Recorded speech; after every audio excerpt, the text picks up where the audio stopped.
Começando mais um Desconstruindo. Dessa vez vamos desconstruir a saga do Dragonlance. Hoje nós temos o Leonel Caldela.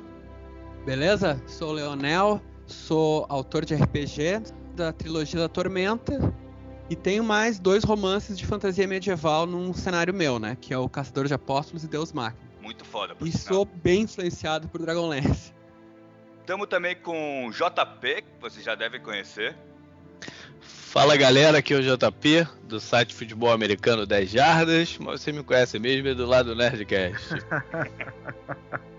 Estamos também de novo com o Andrés, que já participou do Arne com a gente. Não sou famoso, mas eu dou meus pitacos.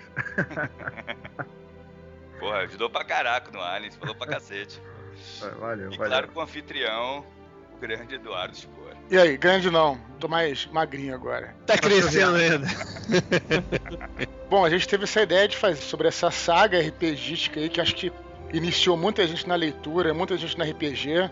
Não sei se você conhece, se não conhece, fica com a gente. Se você conhece, você vai viajar aqui no nosso papo, nossas histórias de RPG.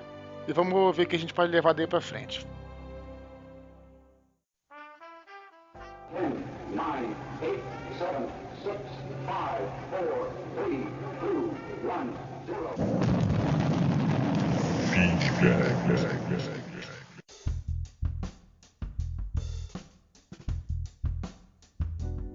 Estamos voltando, cara. Esse feedback, né, depois de muito tempo que a gente tá fora, eu nem lembro quando foi que saiu o último. Nem lembro quando foi que a gente gravou o último.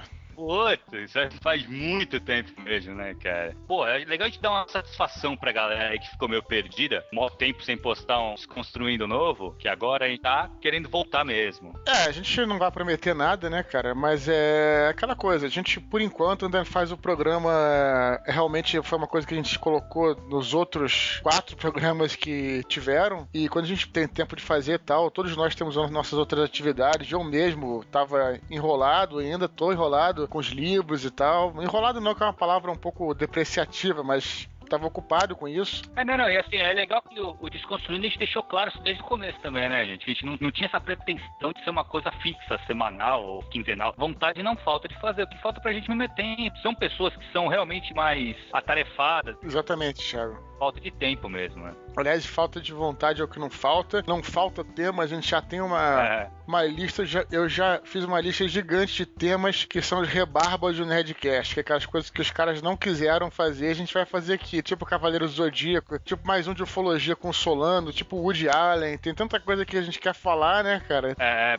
Nova York, cara, lembra? A gente propôs falar Nova York. Puta, isso é legal pra caramba também. Quando eu voltei de Nova York em março, a gente quis fazer um programa e tal. E agora até acho que o JP tá por lá. Então a gente já pode fazer pensando também em fazer um focado em viagens, que é uma coisa maneira também. Então é o seguinte, não vai falar assim do programa anterior, que provavelmente que já tem muito tempo, não estaria completamente fora de contexto. Exatamente. A gente só queria dar um recado pra vocês, que a gente vai tentar fazer mais frequência, mas o lance é vocês ficarem ligados aí nos nossos Twitter, Facebook, o blog também, mas é aquela coisa, o blog a gente vai colocar lá e vai divulgar nas outras redes sociais. Então se você quiser me seguir aí eu e o Thiago aí no Twitter, Facebook, tudo, vocês podem me seguir, né? Podem seguir e a gente vai avisando por lá. E quem também quiser nos ajudar aí, que a gente não teve tempo de ver, e nos mandar, se tiver tempo ou souber, pode ser pro meu e-mail ou então nos comentários, mandar um tutorial de como é que a gente bota isso aqui no iTunes. iTunes é ótimo pra gente, que às vezes o cara tá lá sem saber e aí pronto, vai lá no iTunes e já deu alerta que chegou o programa. Pô, ajuda pra caramba. Mas a gente não sabe fazer, mano. Como a gente já tinha falado isso, a gente teria que estudar pra ver como é que faz. Se alguém chegar aí com uma ideia, fala, pô, faz isso, dá o caminho das pedras pra gente, a gente tenta correr atrás disso. Exatamente. Lembrando que, por enquanto, só completando o que a gente vai falar, esse programa é só uma brincadeira. Então, portanto, é por isso que a gente tá com a frequência um pouco, não tá com grande frequência, mas a gente vai fazer o melhor possível, né? E vontade não falta. Então, eu só queria, nesse feedback de hoje, dar esse toque pra vocês, fazer uma satisfação, né, Thiago? É isso aí. Curte o programa que tá bem legal, cara. A gente chamou o JP aí, chamou uma galera. Espero que vocês gostem aí do que tá por vir. E, cara, vamos aí indicando pra galera aí, pra gente até nos estimular a continuar sempre, beleza? Beleza. Vamos pro programa, então. Vamos lá, galera. Abraço. Até daqui a pouquinho. Até agora. Tchau, tchau.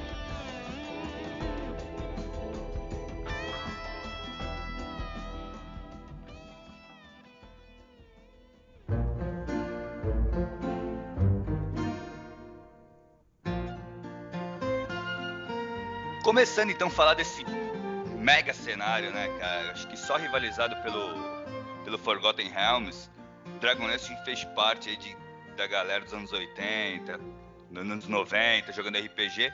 Pô, eu acho que seria legal alguém passasse mais ou menos o que é o cenário. Tiago, antes eu quero fazer um disclaimer aqui, né? Porque a galera vai escutar esse programa, pode ser que fique com vontade de ler os livros, né? As crônicas de Dragonlance, que são os primeiros. Assim, cara, não é querer queimar ninguém não, porque sabe que eu não sou de fazer isso, mas não comprem, cara. Não leiam a versão brasileira que foi lançada dos livros de Dragonlance, cara, porque a tradução... Eu fiz isso, cara. Assim, eu tenho o maior respeito pelos profissionais que trabalham, mas, cara, assim, ficou muito ruim mesmo a tradução. Zoou. Porque assim, eu vou botar minha experiência, tá? Porque eu li essa tradução da DV, brasileira, né? Eu sempre tive muitos amigos meus que liam o Dragonlance já há um tempo, porque demorou até pra sair aqui. E eu não lia, não me interessava. Aí uma vez eu vi pra vender na banca que a gente comprava os materiais de RPG, tinha um romance lá da DV. Aí eu peguei e falei, cara, eu li o primeiro, eu achei mó merda. Eu falei, cara, o cara escreve mal. A mina, né? A mina escreve mal, cara. Porra, aí os caras, tá louco? Eu falei, não. E o pior que eu conheço, esse pessoal que lia, pô, puta, uma parte de leitor exigente, entendeu? Nego de Tolkien, né? É, porra.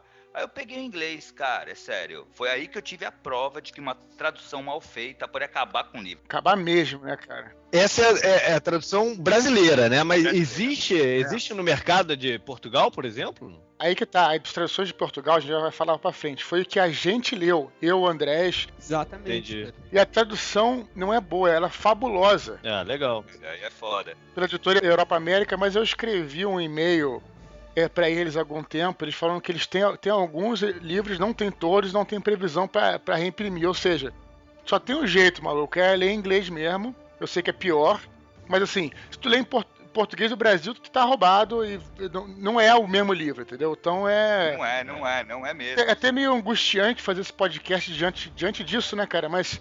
Eu li o Senhor dos Anéis em português de Portugal. Na época que eu li, não existia versão brasileira da coisa, né? Foi uma leitura muito difícil.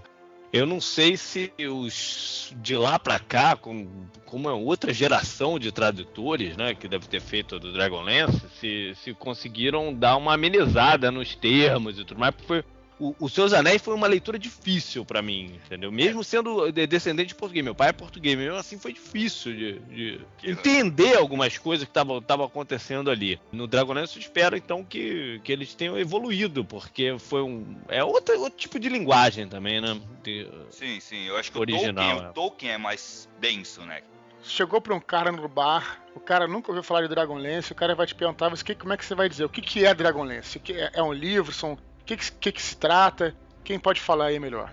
Cara, Dragonlance é uma série, não é um livro, né? Ele é uma série que iniciou lá pela década de 80 com uma história que se chama Chronicles, Crônicas de Dragonlance, né? Que são 3 livros.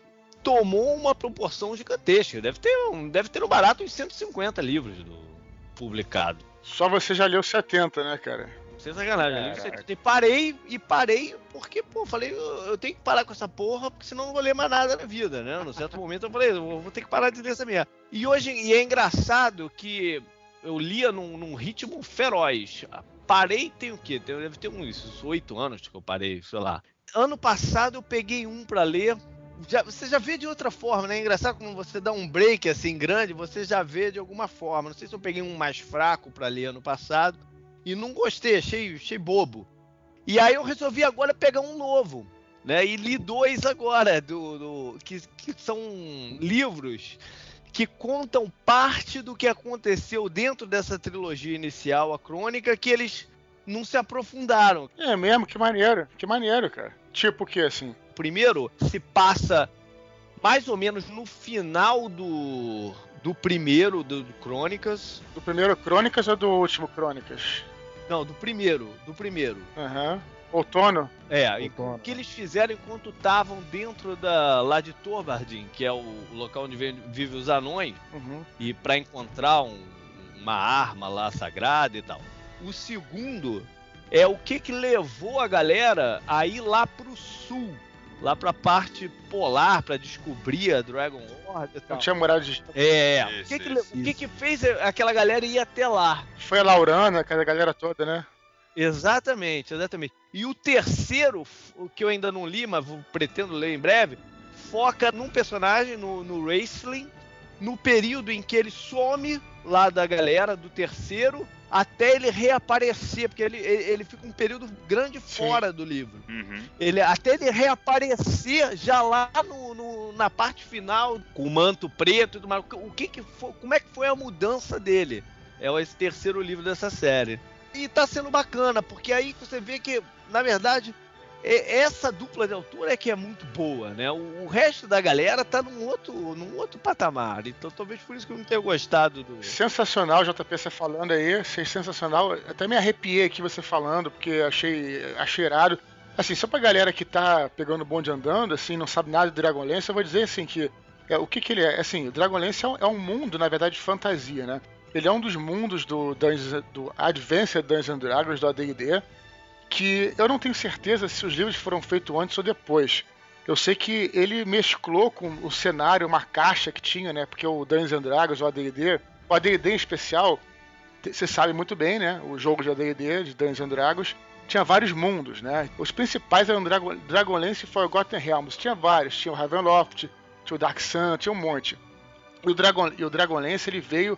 A caixa veio a reboque com essas histórias, né? Que eu acho, particularmente, que de todas as caixas, todos os cenários, né, de D&D, e claro que existem livros excelentes de vários, mas o livro mais legal, assim, que foi mais bem trabalhado foi do Dragonlance. E o cenário é um cenário de fantasia medieval, um pouco, aí que tá essa diferença, um pouco diferente do Tolkien, né? Porque aquela coisa, o Tolkien, ele não estava nem um pouco preocupado na questão assim de aquilo ser um RPG, das pessoas jogarem aquilo. Ele explora muito aquela coisa, exatamente o cenário do D&D, a magia, né? Embora o Tolkien, Terra-média, seja considerado high fantasy, não é, o Thiago, high fantasy isso? É high fantasy. Mas o Dragonlance é high fantasy, né?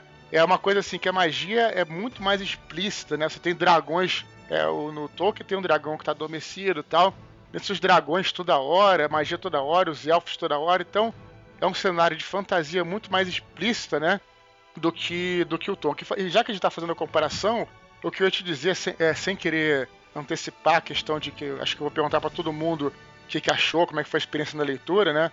Ele tem uma diferença do Tolkien no sentido que ele é muito, como é que eu vou dizer assim... Fácil. Ele é mais fácil, exatamente. Obrigado, André. Ele é muito mais fácil de você ler e compreender. Eu tentei ler o Tolkien quando eu tinha uns 15 anos e não consegui. E aí eu vou falar isso mais pra frente. E pulei pro Dragonlance porque era uma leitura mais simples, mais dinâmica, né, cara? Te cortando, sem deixar de ser bem descritivo. De fazer aquilo que o Tolkien faz, de criar um mundo de forma consistente. Ele é fácil... mas ele também cria de forma consistente e com detalhes, né?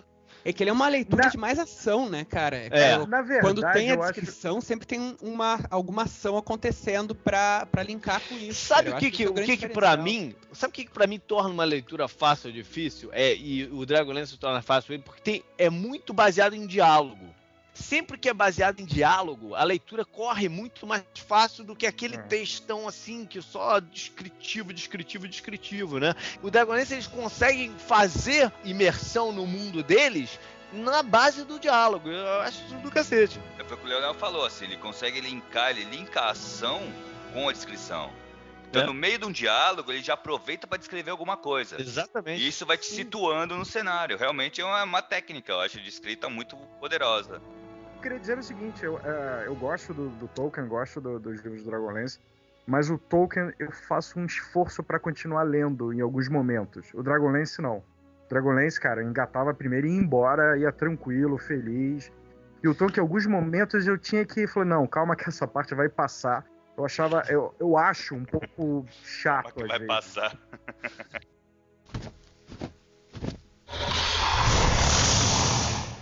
A história do Dragonlance, principalmente das crônicas, né, assim, a gênese do Dragonlance é o que você teria que começar, são as crônicas, que é dragões do crepúsculo de outono, dragões da noite de inverno, dragões de alvorecer da primavera.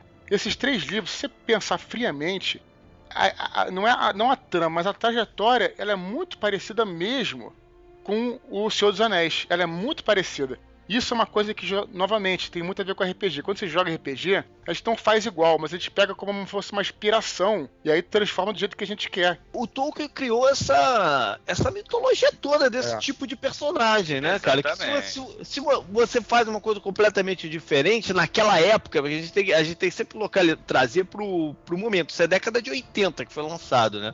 Se os caras, naquele momento da década de 80, botam os elfos nas montanhas como se fossem os anões, totalmente diferente do que fez o Tolkien, provavelmente teria sido rejeitado, porque as pessoas não estavam preparadas para ver uma coisa oposta. Atualmente, com a quantidade de livros de fantasia que existe, você pode fazer qualquer porra assim, que neguinho vai aceitar, tá preparado, já leu de tudo, então não tá preparado para novidade. Mas, de repente, na década de 80, se você faz uma coisa completamente diferente do que o Tolkien escreveu... Exatamente. Você não ia ter aceitação. Ia dar merda. Até porque o público-alvo era a galera que... Eu acredito que deveria ser a galera que lia Tolkien, né? Ele não tá fazendo... É que nem fazer ficção científica pra dona de casa. Não vai funcionar. E eu já falei isso em alguns lugares, a gente não pode esquecer que Senhor dos Anéis é um livro que a galera aqui nos Estados Unidos lê na high school, durante como a gente lê aí, Cabocla, Moreninha. A galera que Menino do Engenho. Lê Senhor dos Anéis, entendeu? O professor de literatura dá o Senhor dos Anéis pra galera ler. Então, tá vindo esse livro pra um público que conhece, que já leu o Senhor dos Anéis, né? Uhum. Não é no Brasil que de repente caiu na mão de muita gente que não tinha lido. JP, já que você tá com a palavra aí, eu até te perguntar, começar esse bloco perguntando como é que foi a tua experiência, teu primeiro contato com o Dragonlance, as crônicas você leu primeiro, como é que foi?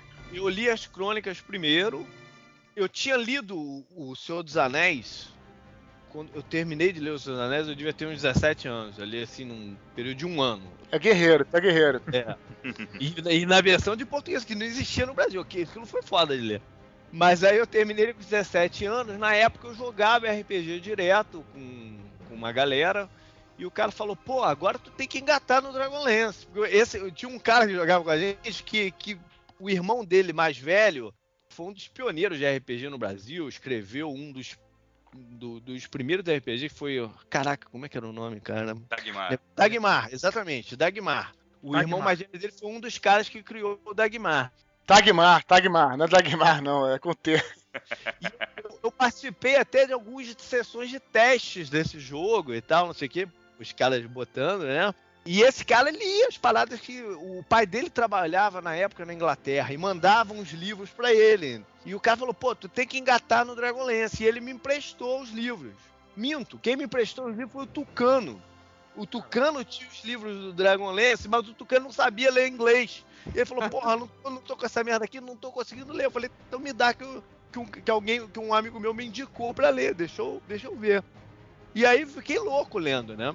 Uhum. Porque eu vim daquela coisa pesada do Tolkien. Caí no Dragonlance que eu li assim, em 2 meses eu li os 3 livros, entendeu? Interessante a tua experiência, então você não achou uma coisa menor não por causa disso, né? Não achei menor porque eu consegui ver esse lado da descrição do mundo, da construção do mundo que ela fez. Eu não achei abaixo do Tolkien, eu achei parelho. A gente estava acostumado, por exemplo, a ver o desenho do Caverna do Dragão, ver lá a Tiamat, um dragão meio bestial, né? Que o cara o Vingador morria de medo dela, não sei o quê. E de repente ela pintou no Dragonlance de uma forma totalmente diferente, né? É um dos poucos livros que eu reli na vida, né? Porque como eu li muito novo, assim com uns 18 anos e tal, eu quando tinha uns 30 resolvi reler o Dragonlance. E eu li uma versão que se chama The Annotated Chronicles. Sei qual é.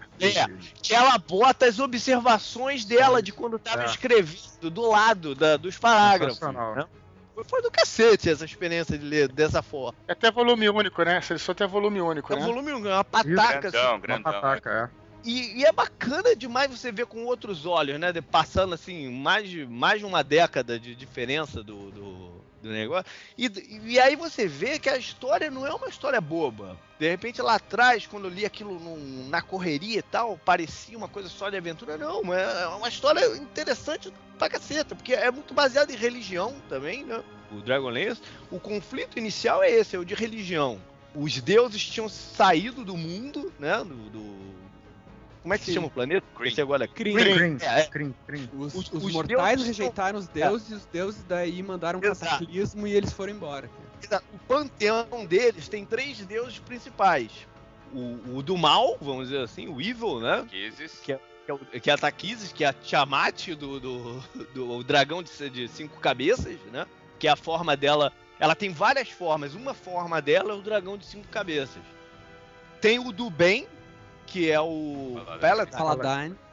Que é o dragão metálico, né? De platina. Que seria o equivalente ao Bahamut, né? Seria o equivalente ao Bahamut, exatamente. E no meio tem um outro deus, que é o da neutralidade. Toda a parada é baseada exatamente no equilíbrio, né? O mundo não pode ser nem tão só dominado pelo bem, nem só dominado pelo mal. Então os deuses saíram do mundo porque em um certo momento o mal tinha sido erradicado. E aí a galera do bem teve o poder total e começou a exercer esse poder total de uma forma corrompida. E os deuses ficaram putos com aquilo e saíram fora do mundo. Fizeram o que eles chamaram de cataclisma.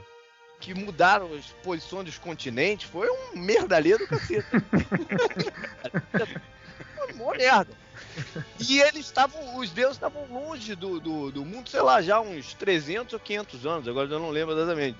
Já estavam fora, as pessoas não acreditavam mais nem na existência deles, entendeu? Que eles tinham sido abandonados pelos deuses. E aí é que começa a história de verdade, né? A Taquises voltando de uma certa... Ela não conseguia entrar, porque esses deuses são meio... Como é que eu vou dizer? Se comparar com os gregos, que eles têm Tem os avatares, né? Os avatares que participam avatares deles, mas eles colocam de carne e osso na... Carne e osso e uma pitadinha de mamata também, né? Quando der esse avatar lá, né? Exatamente. Mas a Taquises, nesse momento, ela não conseguia entrar, porque o portal que ela usava estava fechado. Ela estava querendo reabrir esse portal para ela poder voltar ao mundo. E com esses deuses, tinham saído fora do planeta também os dragões. Os dragões tinham também, eles tinham os seus seguidores, né? A Taquises tem os dragões coloridos, que representam as 5 cabeças dela. Né? São os malignos, né? Que são os dragões malignos. Azul, vermelho, preto, verde e branco. Os dragões metálicos são os bons, né? Uhum. E esses dragões estavam todos fora do planeta também. Porque eles são as criaturas mais próximas, na mitologia do dragão, mais próximas dos deuses, né? E eles se afastaram junto com os deuses do mundo. Só que os malignos, de repente, estavam reaparecendo, né? E as pessoas não tinham mais memória da presença de dragões. Dragões eram um mito, já naquela época, para eles. Então, as pessoas não sabiam que existiam dragões bons quando começou a pintar os dragões destruindo cidades. As pessoas não tinham ideia que existiam dragões bons também. Depois, mais à frente, a gente vai entender por que os bons não estavam no mundo. Porque eles tinham feito um acordo, quer dizer, uma negociação para os bons não voltarem, porque em um certo momento, que é explicado num outro livro, os dragões maus, povo ligado a ele, acham os ovos que os dragões bons botaram no mundo e capturam esses ovos. E aí usam eles para afastar os caras. Ó, se vocês entrarem aqui, a gente vai destruir teus ovos todos.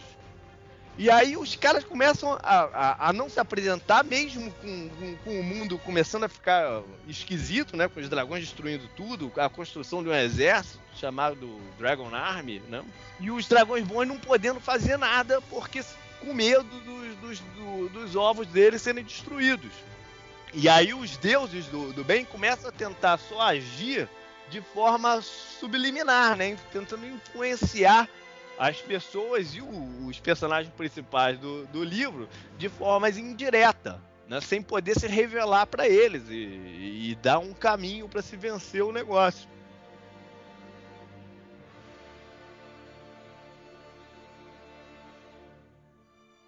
Agora, uma coisa que eu acho foda do Dragonlance, eu acho que assim, a mitologia do Dragonlance é muito legal. Pô, o Raistlin é um personagem... Tem um amigo meu que fala que é o melhor personagem criado no RPG até hoje. Depois até vale falar bastante sobre ele, cara, depois. Eu acho que assim, Sim, os personagens... Mas o Raistlin é um deles, mas eu acho que todos os personagens... O Tannis eu acho meio pau no cu, mas é um personagem... Eu acho maneiro o Tannis. Eu não gostava muito do Sturm, por que pareça. O Tannis eu achava maneiro. Eu acho que os personagens é o principal diferencial, na real. Eu também acho. Eu acho A que o mitologia é sucesso... muito boa, cara. Mas eu acho que o Tannis- pé mesmo, cara, é os O personagens. Tannis é o Cíclope, né, cara, dos X-Men. Cara, eu acho que o diferencial, o que fez a série fazer esse sucesso todo que ela fez, cara... Lógico, tem toda essa mitologia, mas os personagens foram essenciais pra esse sucesso todo, cara. Com certeza. Acho que a criação de personagens foi muito foda. Isso é até legal a gente conversar um pouco. O Leonel, eu sei que manja bastante disso. Como foram os bastidores da criação desse cenário, cara? Porque assim, foi criado, a princípio, como um cenário de RPG. E os romances vieram ali juntos, né, cara? A ideia era lançar os romances junto com os módulos das aventuras. Tô errado, Leonel? É mais ou menos isso? Não, tá certo, cara. O que eu sei, até que eu vi numa palestra da Margaret Weiss, né, quando ela veio pro Brasil em 2013, eu acho. A proposta do Dragonlance era que já tinha muito Dungeons, o Dungeons and Dragons. Naquela época, assim, início dos anos 80, ainda não tinha nem Forgotten Realms como produto consolidado, assim, tipo... Então a coisa tava muito naquele básico de ir pra dungeon e matar orc e tal. E como tinha muito dungeon, eles queriam mais Dragon. Não tinha Forgotten, Leonel? Greyhawk, talvez? Greyhawk. É Greyhawk e o Blackmore. Mas eu acho que o Forgotten, como produto mesmo que a gente conhece, ainda não existia. A proposta era fazer um cenário, uma série de aventuras e um produto, assim, uma linha, pra focalizar nos dragões. Quando eles apresentaram, até eu tava vendo isso aqui na minha edição das Crônicas Anotadas hoje. Diz que eles foram a equipe toda que foi trabalhar nisso, que era chefiada pelo Tracy Hickman, né, cara? A gente sempre achou que o Tracy Hickman fosse mulher, cara. Tracy é um desses nomes dúbios, né? Tipo Jaci. A equipe toda lá foi o Tracy Hickman, Margaret Weiss, todo o Jeff Grubb, assim, todo o pessoal muito das antigas, assim, da TSR, eles foram fazer, tipo, uma leitura dramática de trechos, assim, do livro que estavam escritos pros altos executivos da TSR, pra propor esse negócio, assim, pra propor essa linha de produtos. Altos executivos da TCR não imaginam ninguém de terno e gravata, porque era todo mundo RPGista, né? Provavelmente não devia ser, né? E daí foi isso, cara. Eles pegaram a série de aventuras, saiu junto com os romances. Tanto que o primeiro romance, ele segue, se a gente for ver, o primeiro romance eu acho que o mais fraquinho deles, apesar de ser bem divertido, porque ele segue bem a estrutura de aventura, né, cara? Eles entram em 2 dungeons e eles acham item mágico no fundo da dungeon, daí no fundo da dungeon tem dragão, O cara. primeiro é o outono? É o outono? Outono. É o outono, cara. E começa numa taverna, não é? Se não me engano. Isso, pode crer. Eles se reencontrando. Isso é clássico de... Isso é uma parada legal, é que ele começa como se já tivesse uma coisa acontecendo. Né? verdade. Ele vai contar o pra trás depois. Ele começa ali já no meio da ação, né? Eu tô vendo aqui, cara, parece que são feitos mais ou menos 20 livros, né, do Dragonlance, pelo que eu tô vendo, e vendeu em torno de 22 milhões de cópias. É muito livro, cara. É muito livro. É super aclamado. 20 livros se diz o quê? Crônicas? O JP falou que tem mais de 100 e poucos aí. Não, tem 190. Existe uma linha, é aquilo que eu falei, existe uma linha principal escrita Isso. pela Margaret e pelo Tracy. Aí deve bater uns 20 nessa linha principal. E aí tem todos os outros livros que orbitam esse negócio, entendeu? Tentando dar mais profundidade. Alguns são horrorosos, que eles até desconsideram nessa linha principal. Outros, eles vão e fazem links, fazem menções do que aconteceu, e outros são coisas contando o passado daquele mundo e tudo mais. Né? Daí era uma série de aventuras no começo, uma série de aventuras e os romances. Não tinha ainda o cenário em si como a gente conhece. É muito legal, assim, de ver a primeira aventura, cara, que eu comprei num sebo, cara, anos atrás. Consegui uma versão estava tipo molhada não, manchada assim de café, mas pá, eu fui lá e comprei. Ainda bem que é café, né, pô? Se tivesse grudando, ia ser foda. Tem uns trechos que dizem assim, como fazer uma aventura fora da dungeon. Porque era muito primitivo.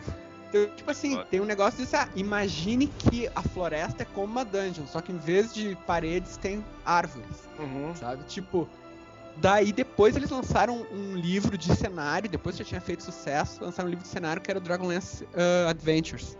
Que era só um livro, ainda não era caixa. Da primeira edição, né? Isso, pra primeira edição, cara. Imagina que fala, tu lê o livro, o romance e rolar isso, cara, pros players. Ou Maneiro. tu jogar a aventura e depois tu lê o livro. Deve ter sido foda, né?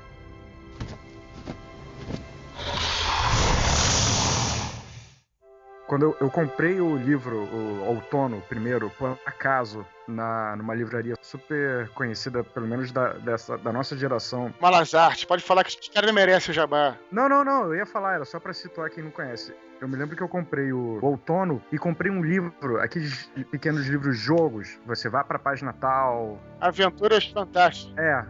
Isso, Eduardo, Aventuras Fantásticas. Só que o livro-jogo era com o Caramon e o Racing. Então eu joguei o livro-jogo, falei, caraca, que maneiro. Aí eu fui pegar o livro do Outono e os personagens estavam ali. Aí a minha cabeça explodiu. Aí eu fiquei enlouquecido, cara.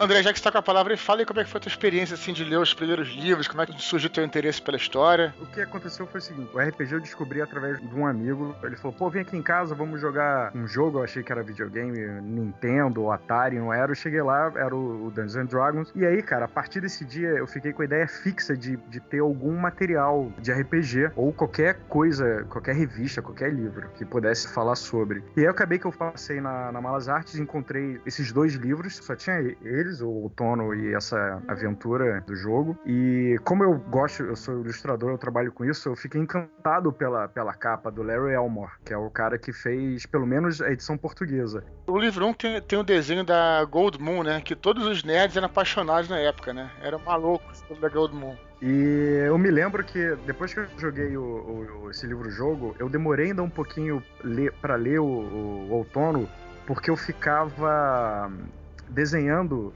personagens baseado nos personagens da capa. A minha preocupação maior era tentar reproduzir aquilo. Mais tarde eu acabei lendo o livro, fiquei encantado. Se não me engano, Eduardo, eu levei ele pra escola. Você lembra disso? Claro, mas aí entra a minha história, né? O que eu guardo dos personagens, da história, é um carinho. Isso é muito esquisito. Vou te explicar por quê, André. O André, você sabe muito bem, estudou comigo, assim, durante muitos anos e tal. E a gente começou a jogar RPG junto e tal. Então, assim, o que acontece? Eu entendo um pouco, né? Assim, pra começar, no meu caso, assim, esses livros foram muito importantes, que foram os livros que definitivamente me levaram a gostar de ler mesmo. Porque, assim, eu comecei a ler, a gente tinha o quê? Uns 15 anos, André, mais ou menos, não é isso? Assim, até aí, né, eu tinha lido muitas coisas do colégio, que o colégio mandava, mas não eram coisas prazerosas. Eu tinha tentado antes ler O Senhor dos Anéis várias vezes. Tinha um amigo nosso, Rodrigo Otávio, André vai se lembrar, que ele lia, já tinha lido O Senhor dos Anéis, ele jogava MERP, assim, a gente jogava D&D. Ele era um dos poucos que jogava MERP, Rolemaster, ele falava muito bem do Senhor dos Anéis, disse que dava ideias iradas, contava os mitos lá do Tolkien, a gente ficava louco. E eu tentei ler algumas vezes, peguei emprestado também, JP, o Português de Portugal.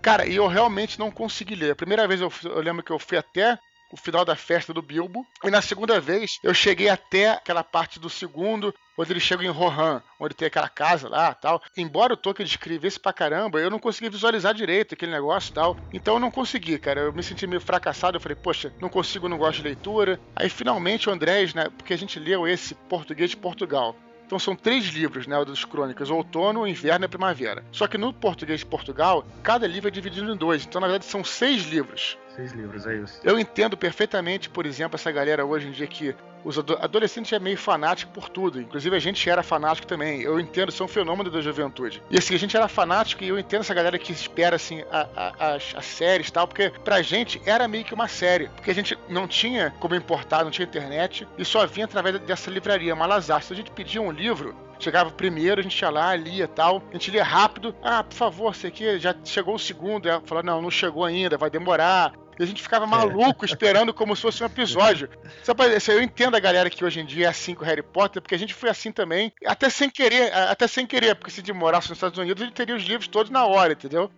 Então, assim, foi muito foda, assim, a gente trocava ideia, a gente ficava pensando no que poderia vir no próximo. Então, por isso que você falou do carinho dos personagens, André, porque esses personagens ficaram com a gente durante uns 2 anos, até que a gente conseguisse ler, e a gente jogava naquele cenário, né? Então, eu me lembro que eu já jogava RPG, e pra mim, cara, foi uma identificação perfeita ver o primeiro livro, então, como a gente falou, do Outono, o primeiríssimo, né? A construção é exatamente uma aventura de RPG com os personagens iguais, as magias eram idênticas, com os mesmos nomes que tinham no Player's Handbook do AD&D. A gente ficava muito louco, cara, com isso, a gente achava muito foda. E, não obstante, é o que eu tô falando, é claro, eu sou fãzaço do Tolkien, mas aquilo era uma coisa que a gente lia com facilidade, com o maior prazer. A primeira vez que eu me lembro de ter lido um livro com prazer mesmo, cara. Por isso que é legal, assim, por isso que eu até queria fazer esse programa, assim, pra gente falar sobre isso. Mas continuando. Aí foi isso, eu li a primeira trilogia, né, a trilogia principal. Fiquei muito, vou dizer, a palavra impressionado pela...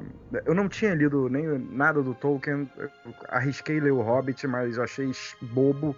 Não sei porquê, hoje em dia, depois eu li e gostei, mas eu achei bobo. E volto a dizer, foi importante para construir, isso é engraçado, foi importante para minha construção profissional, porque eu vi histórias fantásticas e eu falei, cara, eu gosto disso, eu quero trabalhar com isso, sabe? Eu me identifico com esse tipo de literatura, desse tipo de universo. E Eduardo também, a gente ficava tardes inteiras discutindo sobre a mitologia da história. Enfim, arrisquei comprar os livros em inglês mais pra frente, mas acabei que eu ficava com preguiça de ler em inglês, falar, cara, não vou ler isso não. Eu tenho, não tá comigo, tá na casa da minha mãe, porque eu não moro mais aqui, mas, cara, eu tenho um armário, deve ter uns 30 livros do Dragonlance, aqueles pocketbooks que eu comprava, e tá tudo bonitinho, acho que um dia eu vou vender essa porra, eu devo ganhar um dinheiro, cara.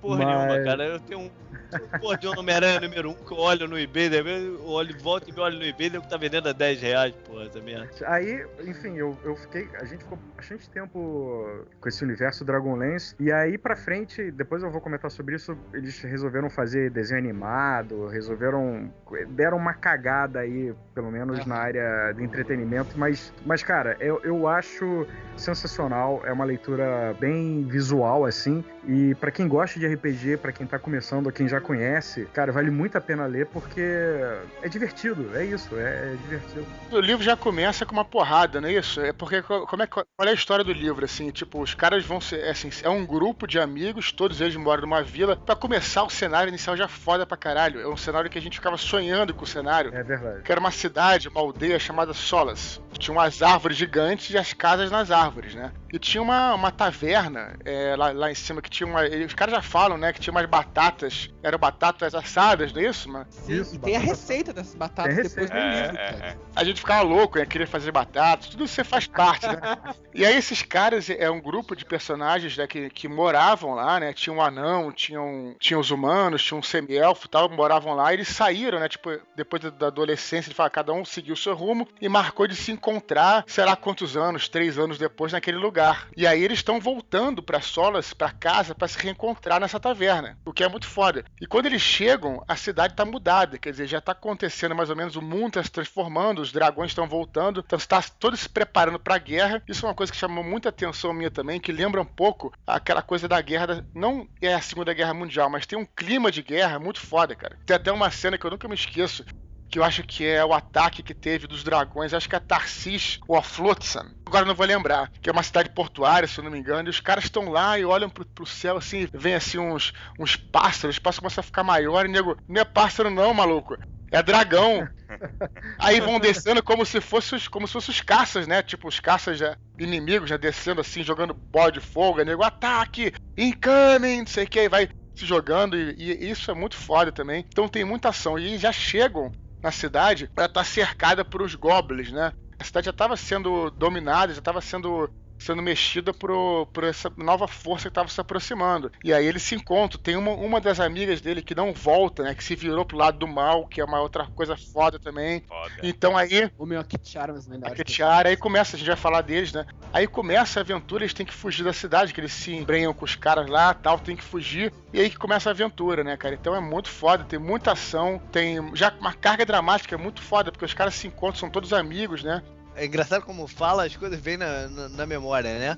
Os Sim. Goblins já estavam ali naquela cidade porque tava rolando o boato que uma pessoa tinha encontrado uma prova da existência dos deuses. E essa pessoa teria sido vista por alguns espiões chegando em Solas. Na verdade, essa pessoa era a Goldmoon. Que é uma sacerdotisa, né? Ela depois vai se transformar numa sacerdotisa, né? Porque antes de encontrar o cajado, ela também não acreditava em deuses nenhum, em presença dos deuses nenhum, né? Ela chega realmente fugida lá das planícies que ela vivia, que os dragões tinham atacado lá. Os dragões já tinham ido pra lá atrás desse cajado. E ela tá ali naquela taverna no mesmo momento que tá a galera, né? Esses amigos que vão se reencontrar. E os goblins estavam na cidade atrás já desse cajado. Eles invadem a taverna e os caras veem o goblin tentar pegar a mulher, né? A Goldmoon e o cajado dele falam que porra é essa? E atacam os goblins, e dali começa a confusão toda. E até eu me lembro claramente da cena que eles fogem, né? Que aquela coisa que fala que o mago, né?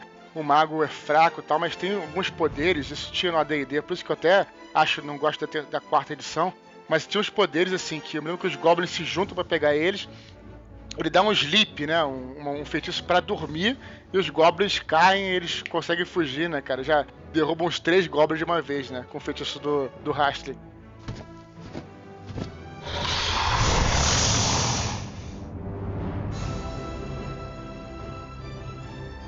Leonel, como foi a tua experiência aí com o Dragonlance? Como é que foi teu primeiro contato? Me fala tuas emoções aí em relação ao primeiro contato com o livro. Então, cara, quando eu li Dragonlance, na verdade eu li com 17 anos, né, cara? Eu não lia fantasia medieval. Eu jogava RPG e tal, há tempos já, mas eu não... Tipo assim, cara, eu nunca tinha me atraído de ler realmente livros de fantasia medieval. Eu lia muito, assim, lia pra caralho, assim, mas mais coisa policial ou terror, assim, ou uma ficção mais urbana mesmo. E daí um amigo meu, tinha mestrado uma campanha de robô gigante, assim, cara, tipo, com o sistema de Mecton. E tinha um amigo meu que queria que eu mestrasse Dragonlance, o cara conhecia já. Ele, eu quero que o Leonel mestre Dragonlance. Daí ele primeiro me emprestou um livro do cenário. Eu li um pouco daquilo, mas né, deu. Não me atraiu muito. Daí o cara, não, faz o seguinte, lê esses romances aqui. E era uma edição, a famosa edição dessa de português de Portugal que a gente tava comentando. Que a tradução é fantástica, por sinal, né? É muito boa. Tem algumas coisinhas que a gente estranha, tipo, meio elfo é semi-doente. Não, mas eu achava isso irado. Até isso eu gostava, cara. Eu achava maneiríssimo. Cara, mas eu achava legal porque dava um clima, ao mesmo tempo que a história é muito movimentada, tem muita ação. O português de Portugal lembra pra gente um negócio mais arcaico, né, cara? Exatamente, é mesmo. Exatamente. Então, dá uma mistura de clima, assim, que eu acho fabulosa, velho. Só tinha uma coisa que eu me lembro que eu achei engraçado, foi que eles falam, em vez de machucado ou ferido, eles falam magoado. Magoado, pode crer. Isso é engraçado, porque aí, o draconiano magoou o Tannis, o Tannis tá chorando. Pô, o cara bateu em mim. Pô, pior que eu não duvido o Tony chorando, viu, cara? Daí eu comecei a ler aquele negócio, cara, e eu fiquei maluco, tipo, que nem todo mundo tá falando, assim, foi um negócio que me conquistou, tipo, nas primeiras páginas. A primeira coisa que me conquistou foi o Hastling, né, cara? Que é aquele personagem, assim, eu li com 17 anos, cara, eu acho que não tem nenhum adolescente que não se identifica com o Hastling, cara. Vamos aproveitar e falar dos personagens. Começa aí, Leonel. Fala aí do Hastling, então. Fala um pouco dele e a gente emenda. Então, aí. cara, o Hastling é um mago, né? Que é o que... eu acho que a maior parte da cena, assim, que o pessoal citou até agora, tem o Hastling no meio. Que ele é um cara, tipo assim, cara franzino, assim, meio doente e tal. Desde a infância deles, que eles eram amigos de infância. Daí ele foi fazer o teste da alta magia, que é um negócio que todos os magos de Dragonlance têm que fazer, assim, pra ver se eles... Em termos de regras, é pra ver se eles conseguem passar do 3º nível. Em termos de cenário, é pra eles entrarem nas ordens de feitiçaria, porque isso é importante também. Exatamente. Porque toda feitiçaria em Kryn é o nome do mundo, né, de Dragonlance, ela é dominada por uma ordem de feitiçaria, que na verdade são 3, né? É a ordem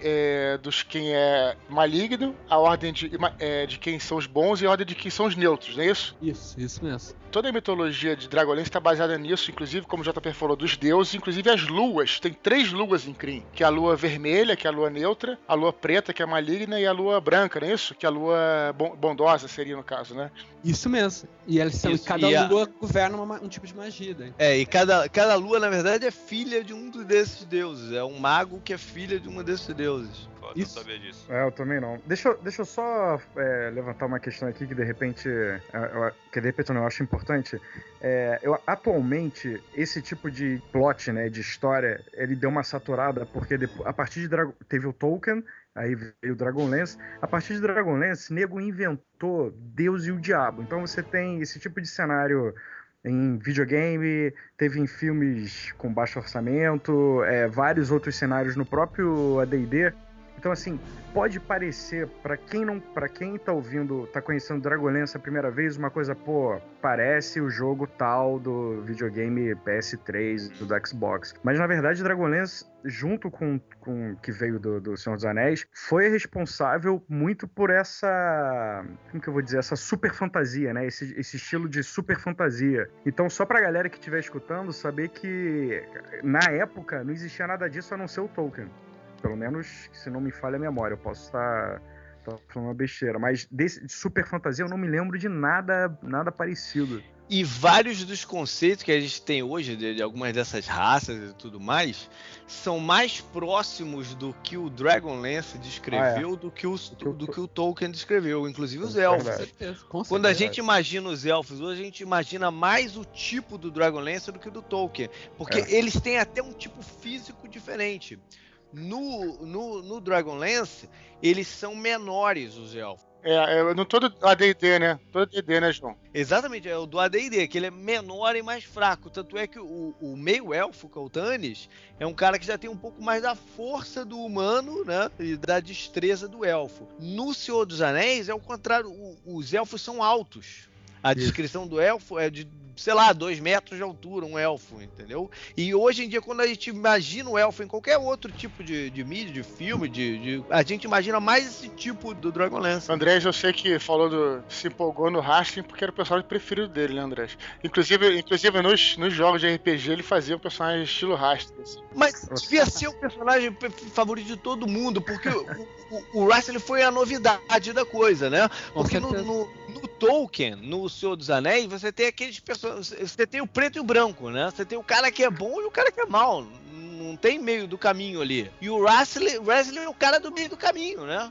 Que é o cara sabe o que é. E você nunca sabe qual vai ser a atitude dele em relação a nada. Às vezes a relação dele com o irmão é muito legal às também, vezes você acha que, ele agora vai ser um filho da puta, vai fazer não sei o quê, ele ajuda, pode crer. Ele ajuda o cara do nada, né? E depois você vai descobrir que ele ajudou o cara, não foi por nada, foi porque ele tinha um interesse realmente em estar ajudando o cara, né? Que a gente não viu naquele momento. Então ele foi a novidade do negócio, ele era um personagem diferente da Não só isso, a parada mais importante que eu acho do Rastlin, e aí eu já falei isso inclusive no Nerdcast que a gente gravou sobre RPG. Tem essa parada quando o cara rola os dados, ele quer sempre ter um personagem fodão, um personagem... Cara, o Rastlin é exatamente um exemplo do que é um personagem de roleplay.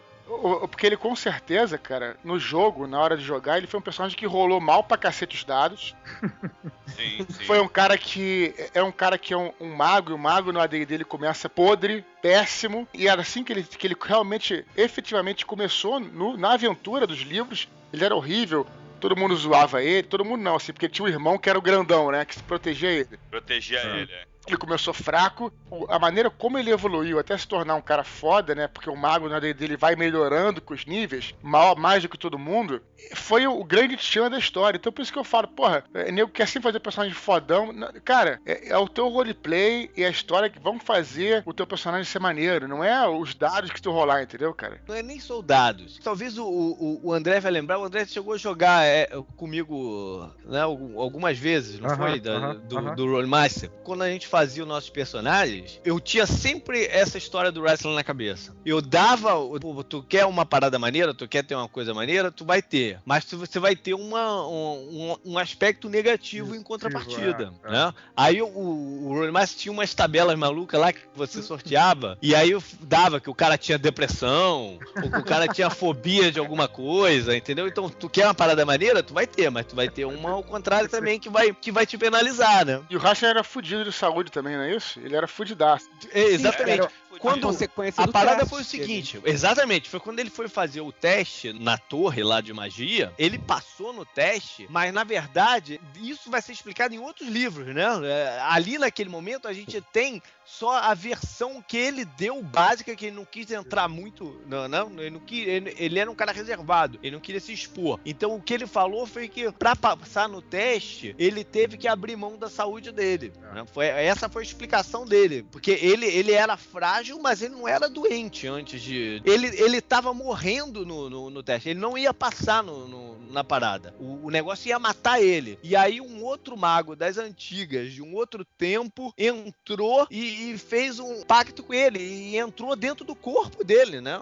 Depois a gente vai ver que ele tava dentro do corpo dele. E aí foi o que deu a força pra ele passar no negócio e continuar vivo, né? Acho que a gente tem que falar a coisa mais marcante da aparência do Rastlin, né, cara? Que ele tem a pele dourada, as pupilas em forma de ampulheta, e ele fala que a visão dele mostra tudo morrendo ao redor dele. Que é outro preço que ele teve que pagar, né, cara? Ele também pagou por isso. Ele adquiriu isso durante esse teste, né? Exatamente. O cabelo dele ficou branco, né? Ele perdeu a tonalidade no cabelo. Isso também. A parada debilitou ele até na aparência. Isso. E essa aparência dele, segundo pelo menos o que a Margaret Weiss contou, né? Diz que um cara, não sei se foi o artista, né? O Larry Elmer, que o pessoal ali, decidiu que ia ser assim. E dela, pra escrever o livro, né? Tudo bem, então por que ele tem essa aparência? E o cara, não, porque é legal. Aí entra o autor, né? Bolou o background disso aí.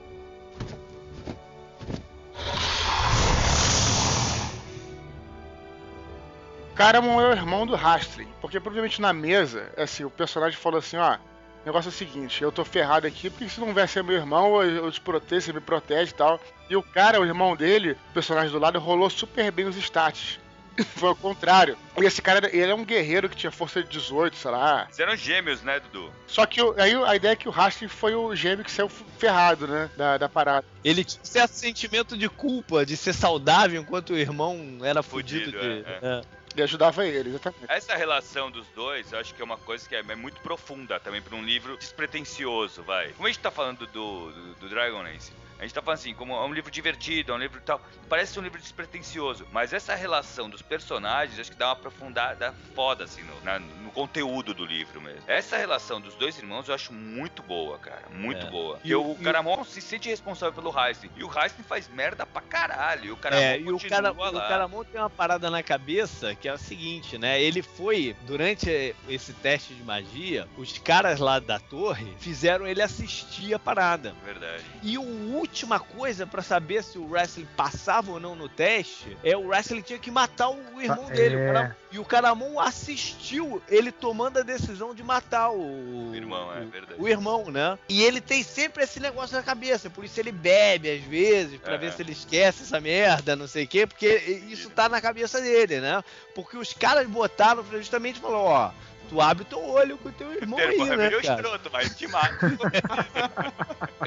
Mas mesmo assim, aquele sentimento de culpa deles de quando eles eram criança era tão mais forte do que isso, e a ligação de ser gêmeo, né? Era tão mais forte do que isso, que ele se sentia na obrigação. Era meio capacho, né? Total. O Rastlin faz um de sapato, cara. Então aí os personagens, né, assim, o Rastlin já começa num canto obscuro da taverna, quando o nego chega, já coloca um clima todo, tá debaixo da escadaria, uma coisa assim, né? E aí quem mais personagens que chegam lá? Aí, já de cara, já tem dois personagens, que é o anão, que é o Flint, não é isso? Isso. Ele é o mais velho do grupo, né, cara? Ele é o cara que tem mais idade avançada, tudo. E o Tannis, ele seria mais ou menos equivalente, assim, ele é um semi-elfo, né, mistura de humano com elfo. Seria mais ou menos, assim, se a gente pudesse comparar, mal comparando, seria mais ou menos equivalente ao Aragorn, do Senhor dos Anéis. Porque ele é um cara, que o Aragorn, ele vivia lá no reino dos elfos e tal. E o Tannis também, porque o Tannis tinha uma mãe que era elfa, não é isso? A mãe era elfa. A mãe foi estuprada, né, não foi? E aí ele vivia lá, e aí ele foi, nessa época, ele foi andando, e ele era um arqueiro também, mexia com arco, usava espada também e tal. O Tannis, cara, acho o personagem assim, eu não gosto do Tannis, mas por quê? Ele reflete muito, assim, o que também acho que foi totalmente consciente, acho que da autora, que ele tem essa dualidade de ser meio elfo, meio humano, mas ele reflete isso em tudo na vida dele, cara. Então ele é puta cara indeciso, ele é um puta líder, mas ele é sempre indeciso, ele sempre não sabe direito o que fazer, e aí isso me revolta profundamente no livro, cara. Mas tem seu lado bacana, né, cara? Que mostra, pô, que o cara ele não é perfeito, né? Ele é um líder fudido, mas ele tem essa parada dele. Mas tem questão de mulher, cara, ele não sabe o que ele quer comer. Mas a questão do Stannis é bacana, que ele se sente, ele foi parar lá em Solas porque ele se sentia marginalizado lá na terra dos elfos, né? A galera... E pelos humanos também, JP. Pelos humanos também, tanto é que ele passa a ter uma aparência de tentar esconder que ele é elfo, né? Ele deixa crescer o cabelo e tapa a orelha, ele deixa crescer uma barba. Eu acho que começa o livro justamente ele se encontrando com o anão, né? Com o Flint, e o Flint falando, que porra é essa que tu tá de barba aí agora, né? Ele falou, não, porque não sei o quê, mas depois, no decorrer da parada, deu pra sentir que ele criou a barba porque ele tava querendo que o lado dele humano prevalecesse, né? Porque ele tava até então apaixonado por essa menina, que era a Kitiara, que era irmã do Raistlin e do Caramon, né? Meia-irmã deles. Né? Como ele estava apaixonado por ela, eu acho que no subconsciente dele ele queria que o lado humano dele tivesse aflorado, né? Enquanto depois ele volta a ter um relacionamento com uma elfa, o lado elfo dele começa a voltar também, né? Ele vai balançando de um lado pro outro. E ele reflete muito essa dualidade mesmo, que torna o personagem interessante, mas achei meio chato.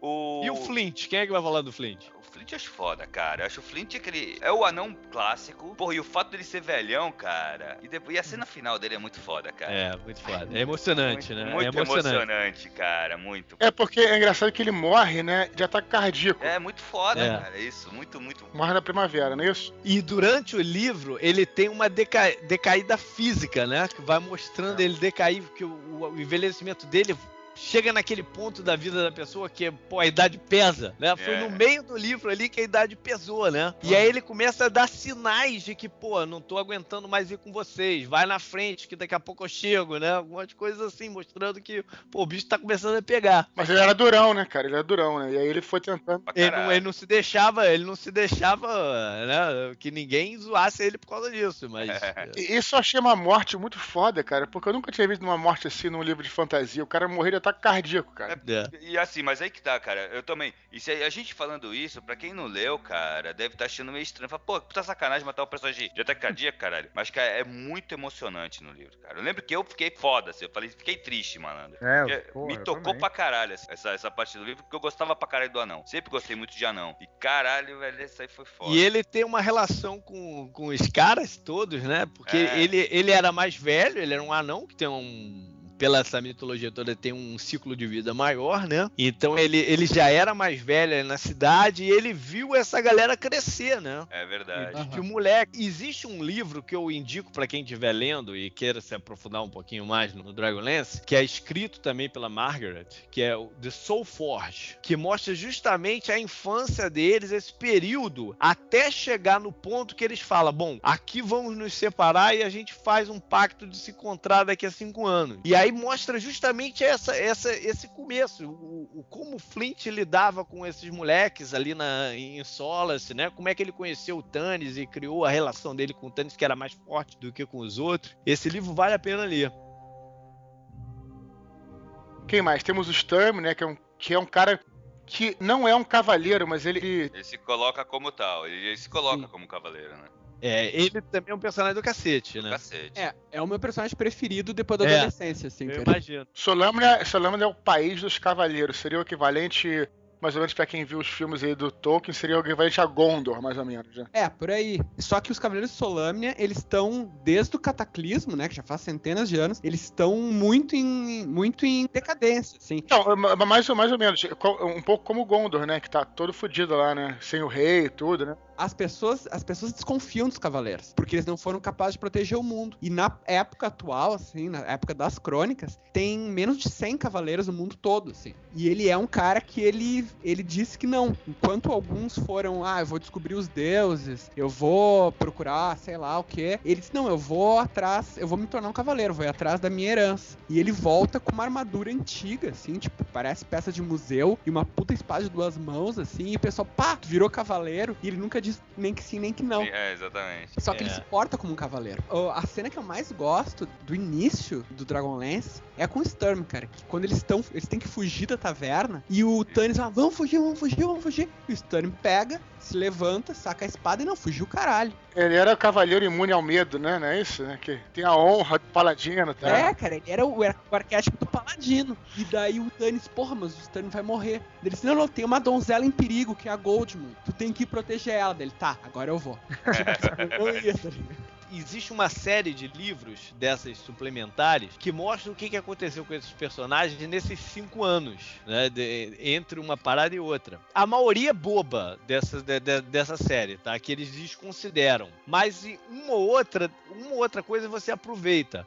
Uma delas é que o Sturm, ele foi até La Solamnia e não foi aceito como cavaleiro. Ele não foi aceito como cavaleiro porque os caras levantaram que, pô, não sei, ele não foi criado aqui na nossa hora. Ninguém garante que ele é filho mesmo do pai dele lá, que tinha um certo nome. O pai dele tinha feito alguma merda lá que eu não lembro o que foi, que ele teve que sair fugido da parada. Então, tinha uma galera que lembrava do pai dele e deu força pra ele se tornar um cavaleiro, mas tinha uma outra leva que falou, não, pô, nenhuma, esse cara é filho do cara lá que fez merda, isso aqui vai ser cavaleiro nada, ele não tem a herança genética, vamos dizer, apropriada pra ser um de nós. E ele fica puto com aquela situação, porque ele vê ali também uma certa corrupção, e ele fala, pô, não é nisso que eu acredito, né? E ele volta pra lá pra ser o que ele imagina que deveria ser um cavaleiro.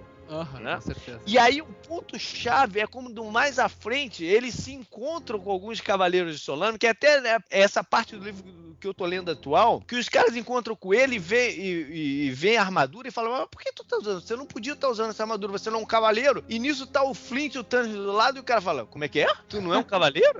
Que porra é essa? Você tava falando pra gente até agora que tu era um cavaleiro da parada. E ele se retrai e não dá explicação nenhuma.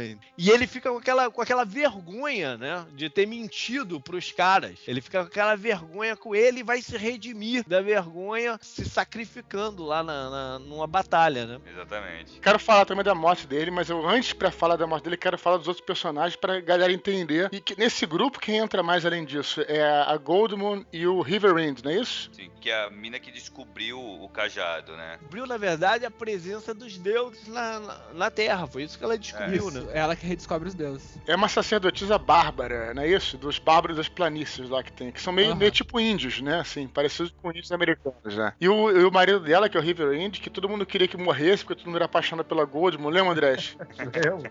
Quando ele toma o ácido lá do dragão lá em Shaxaros, não é isso? E aí quem mais, galera? E o Taz. Sim, claro. Já esquecendo, vamos falar dele. Que é uma raça, né, que foi criada pro cenário, meio que pra substituir os Hobbits ou... Os Halflings, né, que são os Kenders, né, que na verdade ele é um Half piorado, assim, porque ele é mais chato que o Half normal. Mas é legal pra caralho, assim, esse é o personagem que eu acho engraçado mesmo, ele é um alívio cômico de verdade, né, cara. Sim.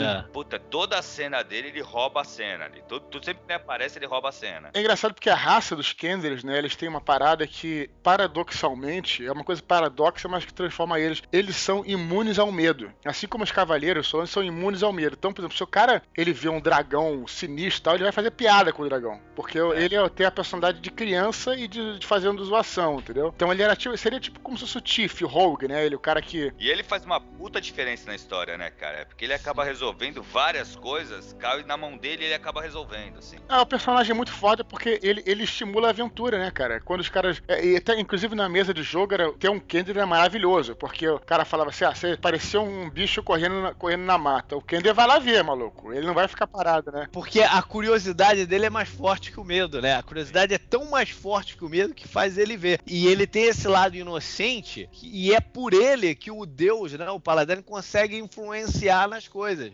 O Paladino, em certo momento, ele se apresenta numa forma humana de um velhinho. E né? Usa o Taz, né? Usa o Taz pra passar as mensagens dele, né? Exato. Quem mais de personagem que temos aí? A Laurana.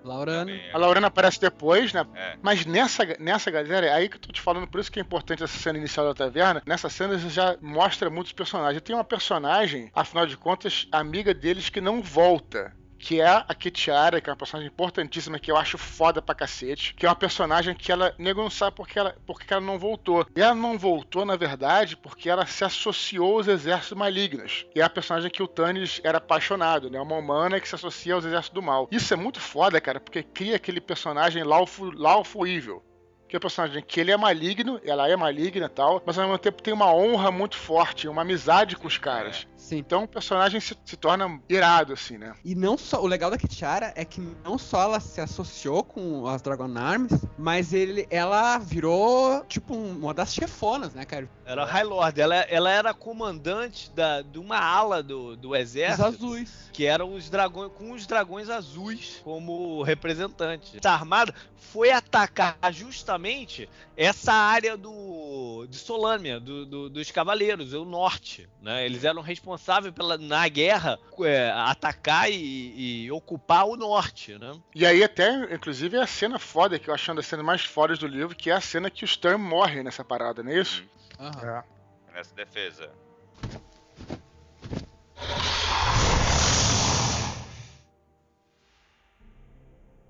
Só uma coisa interessante, que a gente mora aqui no Brasil, e por acaso o JP também, porque mora na Flórida, que também é o lugar mais quente, a gente não tem muita noção. Pra gente, outono, inverno, primavera é a mesma coisa. Agora, quando você mora num país temperado, realmente essas estações pontuam um pouco o ano, entendeu, cara? Então foi legal que eles fizeram isso, né? Assim, tipo, eles fizeram outono, o inverno e a primavera, dividiram os livros nessas 3 estações, assim, né? Então começa com o outono, como a gente falou, tem quando dá a taverna da galera e tal.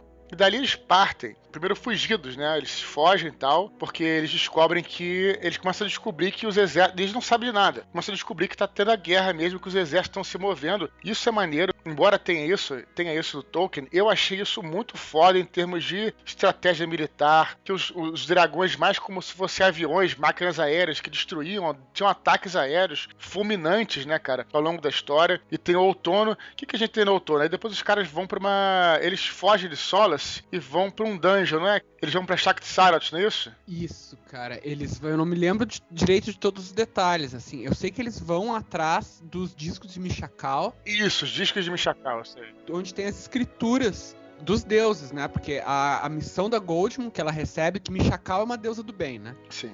E é a deusa que é padroeira da Goldmund. E a Goldmund recebe a missão de espalhar de novo a palavra dos deuses, né? Dos deuses verdadeiros pelo mundo. E por isso eles têm que recuperar os discos de Mishakal. O negócio dos discos de Mishakal, tipo, dando um micro detalhe de bastidores, assim, o Tracy Hickman falou que é porque ele é Mormon, né, cara? Então tem um lance dos Mormon com umas tabuletas, não sei o que ele disse que queria fazer uma coisa parecida pra Olha, fé que dele. Interessante. Interessante, Legal. cara. Isso tá nas crônicas anotadas, cara. É bem legal de ver essas curiosidades. Você conheceu ele ao vivo, cara? Eu Por conheci falar a nisso? Margaret Weiss, cara. Ele não. Como é que foi essa experiência com a Margaret Weiss aí? Então, cara, ela veio pro Encontro Internacional de RPG em 2003. Era na mesma época que eu tava começando a trabalhar com RPG, assim.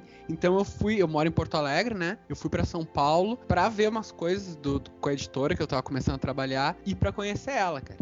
Daí eu fui falar com ela, travei foda, assim, tipo, paralisado mesmo, assim, tá ligado? E um amigo meu que tava atrás, assim, ela tava sozinha, assim, cara, tipo, sentada no negócio, fazendo nada, e um amigo meu me empurrou. Daí eu fui obrigado lá. Daí eu bati um papo com ela, cara. Tipo, a mulher é muito gente fina, assim. Daí conversou um pouco comigo, eu levei uma pilha de livros, assim, pra ela assinar. Foi bem legal. Depois ela deu uma palestra que ela contou várias historinhas, assim, de bastidores mesmo. Tipo, aquela coisa que todo mundo acha, assim, tipo, o Dragonlance foi a tua campanha? Ela, não. Isso aí foi vários joguinhos que a gente fez de teste e foi juntando, não sei o que. Contou várias histórias, assim. Uhum. E o Tracy Hickman, cara, a única interação que eu já tive com ele foi que muito tempo atrás, eu fazia uma webcomic, que era tipo uma paródia de Dragonlance. Uhum. E daí o cara viu e me mandou um e-mail, assim, do nada, mandou um e-mail. É mesmo? Uhum. Caramba, cara. Cara, tipo assim, um e-mail de uma linha mais precioso do mundo. Assim, cara, tá ligado? O cara, gostei da tua historinha. Porra, cara, que foda, tá ligado? Deixa eu te falar, Leonel, ela chegou a comentar como eles trabalhavam em 4 mãos aí, não? Em princípio, ela falava que o Tracy Hickman dava o plot, assim, a trama, e ela escrevia. Que o Tracy Hickman, ele era meio coordenador da equipe, né? Ele criou muitas coisas, ele criou algumas partes das línguas, ele era meio que o cara que inventou mesmo o negócio. E ela mais executava. Só que diz que tem algumas cenas que ela não conseguia escrever, assim. Que ela não conseguia escrever as cenas de amor, tinha trava, assim, e daí ele escrevia. E ela gostava de escrever as cenas de combate, assim. Engraçado, né? Que a gente imagina ao contrário, né? A mulher escrevendo a parte das cenas de amor e o cara de combate, mas ali se inverteu, né? Então a gente tá aí no outono, né? O que acontece nos livros é isso. Depois eu me lembro, como eu falei, aqui no Brasil a gente tinha 2 livros, né? O outono era dividido em 2, que a gente leu do português de Portugal.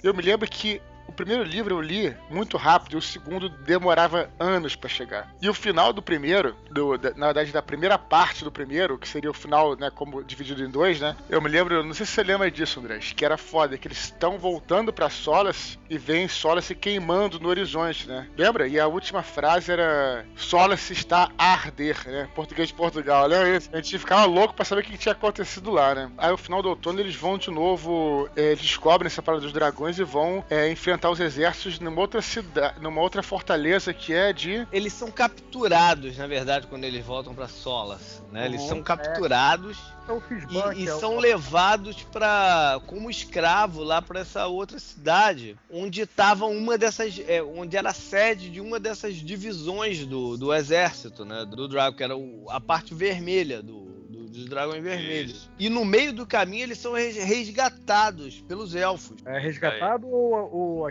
o avatar do Paladin? Não, tá com eles, né? O avatar do Paladin tá com eles como mago, mas eles são resgatados pelos elfos, que não sabiam que eles estavam ali. Os elfos simplesmente atacavam, porque os elfos estavam a perigo, era o próximo alvo do exército ali do vermelho, ia ser atacar as terras, né? A área élfica lá, chamada Qualinest. E os elfos já estavam fazendo lá, os scouts lá acharam essa galera ali e atacou essa caravana, libertou eles. E aí eles vão descobrir que o Tannis estava ali, que era conhecido deles lá da parada e tal, não sei o que, né? E convence eles a ir realmente lá como escravos pra tentar ver o que tá acontecendo, né? E tentar facilitar o êxodo dos elfos. Os elfos chegaram à conclusão que eles não tinham como se defender ali, naquele tipo de terra. E eles queriam vazar dali. Então eles foram lá pra ganhar um tempo pros elfos, se eu não me engano. Se minha memória não me falha. Isso mesmo. Deixa eu colocar que tem um elemento importante aí que a gente não comentou, cara, que também são os draconianos, né? Pode crer. Eles também não existiam, e eles, uma raça criada pra essa guerra, né? Você falou de draconiano e do Exército Vermelho, eu me lembrei do... Posso chamar de capitão, sei lá, o Dragon Lord que comandava o exército dos... Verminard. Era Verminard. E tem uma ilustração que é o Verminard de braço cruzado, porque a armadura dele só protegia o peitoral, ele usava um elmo que você não viu o rosto, uma capa, e tem uma ilustração que ele de braço cruzado e um dragão vermelho atrás. E o sonho do Eduardo na época era ter o braço do Verminard.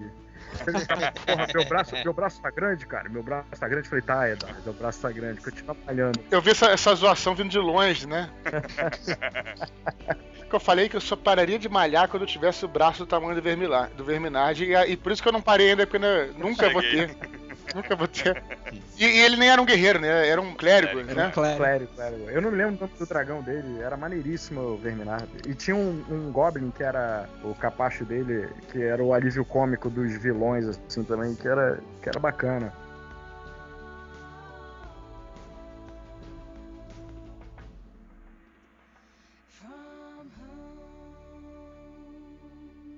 E a primavera, finalmente, é que acontece, né? Finalmente, que se fala dos draconianos, os exércitos dos dragões bons, eles voltam a atuar, porque aí que eu tô falando que os draconianos são o que são? São uns bichos meio dragões, assim, que são os exércitos, tipo uns orcs, mas com cara de dragão. Tinha um pacto que os dragões não podiam entrar na guerra, porque eles estavam guardando, porque os malignos estavam guardando os ovos dos dragões bons. Só que no fundo eles estavam usando esses ovos para fazer draconiano. E aí quando os dragões bons souberam disso, aí que o bicho pega. E aí começa a primavera, né? Começa todas as tramas todas, até finalmente tem uma batalha final lá na cidade maligna, onde tem um desfecho foda aí pro livro, né? Um negócio que a gente não falou ainda foi as Dragonlances, né, cara? Dragonlances eram as armas lendárias, né? Que eram os deuses do bem tinham dado pro mundo, assim, pra poder combater os dragões cromáticos. E tinha o maior cavaleiro da história, assim, que tinha usado uma Dragonlance, não sei o que a Dragonlance é tipo uma daquelas lanças de justa, só que enorme, assim, feita pra tu usar montado num dragão. E daí tinha uma versão pequena também, que era pra tu usar a pé. Daí, só que não existia mais como fazer essas Dragonlance, porque não tinha mais os deuses, né? O martelo de Caras, que era um martelo mágico dos anões, estava desaparecido. E o ferreiro que faria as Dragonlance tinha que ter um braço, tipo um implante, assim, que era um braço mágico, que era o braço de prata. E é legal que desde o começo, desde o primeiro livro, vai aparecendo um ferreiro que é amigo deles, daí o ferreiro é capturado. Daí quando eles vêm de novo, o ferreiro perdeu o braço no combate, assim. Daí eles pegam e recuperam o martelo, né? Que até é uma parte que não aparece bem na trilogia. É, aquilo que eu falei lá no começo, que é essa nova trilogia. E daí eles vão conseguindo montar todas as condições pra forjar as Dragonlance. Que daí esse ferreiro, que é o Teros, ele acaba forjando, assim, e daí começa a virar a maré. Quando eles têm os dragões metálicos, que são os dragões bons, e as Dragonlance, eles podem enfrentar de igual pra igual daí os dragões cromáticos. E daí começa, acho que as cenas mais fodas, assim, da trilogia, né, cara? Mas ele ganha um braço mágico por alguma coisa, né? Que ele um deus dá pra ele o braço mágico, não é isso? Isso, eu não me lembro qual deus que dá. Mas é o braço que é o único braço que pode forjar as Dragonlances. Precisa desses dois elementos, né? Isso, muito foda, muito foda. E aí o Rastlin, que tá desaparecido já durante um tempo, ele retorna como um manto negro, né? Retorna como um cara maligno, mas acaba salvando a galera, tudo, mas aí dizendo depois que vai ser mal e tal, e no final ele toma pra si uma das torres da alta feitiçaria que tem em Solamnia, que era a torre que tava abandonada, né? Tava fechada já. Tanto o Deus do Cataclisma estava fechado, ele toma pra ele lá. É claro que a gente não tem como a gente falar os livros todos aqui, né, galera? Então já entendeu isso. Aí tá falando mais que ele tá empolgado com a história, né?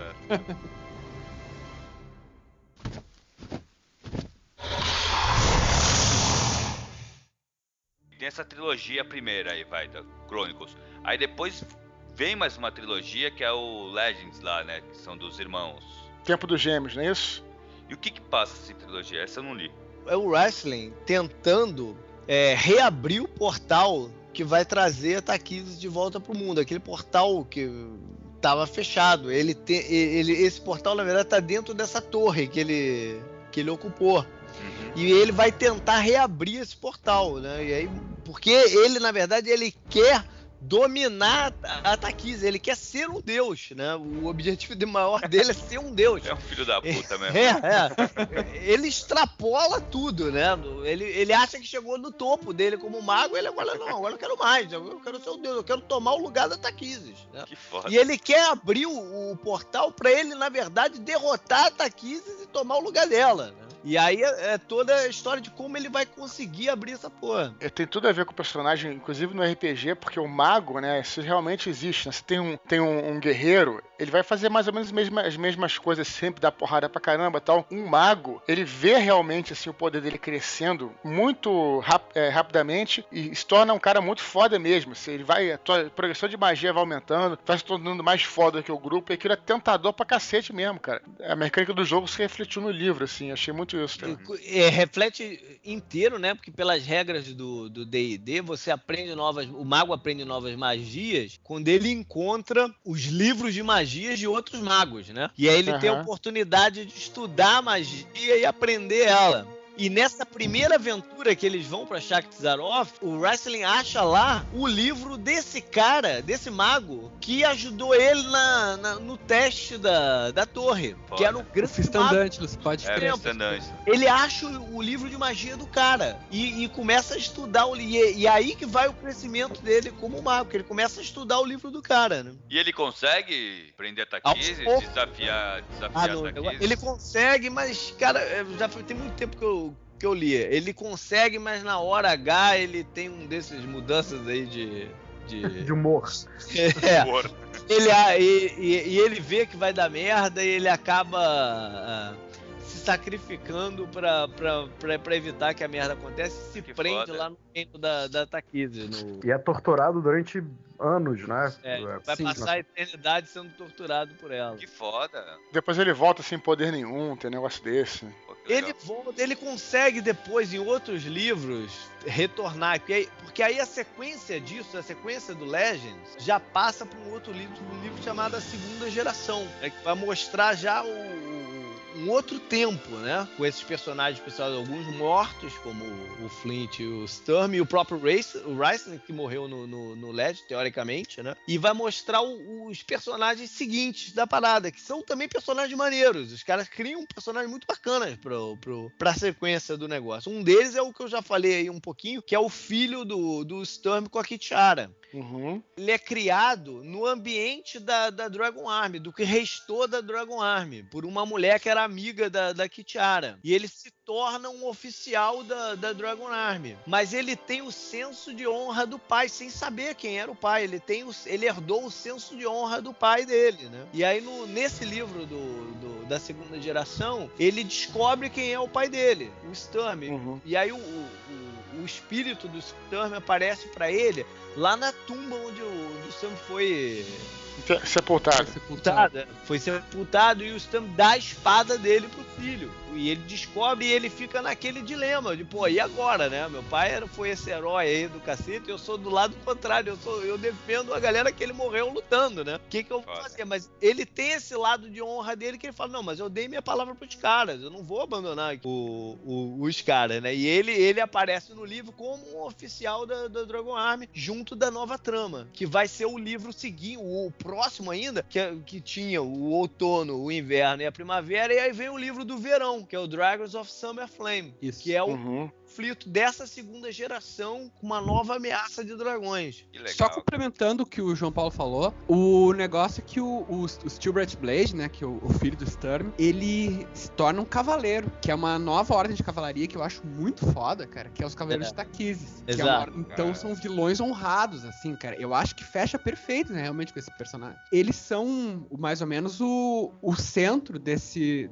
livro, Dragons of Summer Flame, porque a grande ameaça que vem é o caos, né? Que é uma força primordial mesmo, que vai obliterar todo mundo. E os deuses se dão conta, assim, que a gente precisa que o mundo inteiro esteja unido em uma coisa só, assim. Não pode mais ter facções para combater o caos. E os deuses chegam à conclusão que a única maneira de o mundo estar unido é se os Cavaleiros de Taquises forem conquistando tudo. Então, cara, tu vai vendo uma conquista, e o mal vai patrulhando mesmo, assim, cara, vai conquistando tudo. Só que como eles são honrados, eles não simplesmente matam todo mundo, coisa e tal, eles acabam fazendo meio que uma tirania, assim, pra obrigar as pessoas a lutarem. É muito legal, assim, cara. É um conflito mais moral, assim, né? O outro personagem-chave também é muito bacana, que é o filho do Caramon, né? Do irmão, que a gente estava falando, do irmão do Raistlin. Ele teve com a Tika, acho que 4 ou 5 filhos, 3 homens e uma menina. Os 2 mais velhos eram guerreiros, seguindo os passos do pai. O filho mais novo resolveu se tornar mago. Foda. Né? Que se chama Palin. E aí, quando eles chegam numa certa idade, ali aos 18 aos 20 anos, eles resolvem se alistar no exército que ia combater os Cavaleiros de Taquises, né? Os filhos dele. E esses 2 filhos mais velhos, que são o orgulho do Caramon, não sei o quê, morrem no primeiro conflito que vão pra parada, né? E sobra o outro filho, o mago, né? Que, pô, não tem nada a ver com o pai. O pai fica, Seguiu porra... o tio, né? A grande inspiração do moleque é o tio, na verdade, né? Só que ele usa o manto branco. Ah, tá. Quando ele fez o teste dele, ele usa o manto branco, que é o contrário do tio. E aí o tio volta e consegue vir lá, porque justamente os deuses estavam querendo arrumar as defesas contra essa nova ameaça. Eles liberam o Raistlin de voltar ao mundo para justamente influenciar o moleque, né? O que o cara tem que fazer, porque ninguém mais ali sabia como combater esse tipo de coisa. Então o moleque vai vai ficar também num dilema ferrado, porque ele é do bem, ele é do manto, mas tem que seguir algumas coisas malucas que o tio fala pra ele fazer, né?